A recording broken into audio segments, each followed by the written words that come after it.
ఏం బతుకురా నీది? ఏ ముహూర్తంలో పుట్టావురా? ఇంకా ఎందుకురా కావాలని బురద పులుముకుంటావు? నేను నానా మాటలు అంటుంటే నేను అట్లాంటి వాడు కాదు బాబు అని చెప్పాడు. ఇంకా ఎందుకురా పిచ్చోళ్ళ నటిస్తావు? ఏం బాగుంకుందామని నిన్ను చేరదీసి ఎంత అన్నం పెట్టిన వాళ్ళకి అన్యాయం చేసే మనసురా నీది. మనసు మనసు మీరు చెప్పుకోరా. నీ బతుకు గురించి ఆలోచించుకుంటా వాళ్ళ రుణం తీర్చుకోవడానికి ఉన్న హస్తం తమ్మేసి వాళ్ళకి సాయం చేసేది అది నువ్వు చేసిన తప్పు. నువ్వేమిటో నీ భవిష్యత్తు ఏమిటో చూసుకోకుండా వాళ్ళు బాగుండాలి వాడోళ్ళు బాగుండాలని 24 గంటలు ఏడ్చేవి.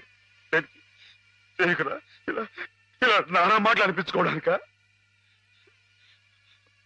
అమ్మాయి గారు అని ఒక దేవతలా చూసుకున్నారే. తడి దేవత సొంతం చేసుకునే చోట్లోకి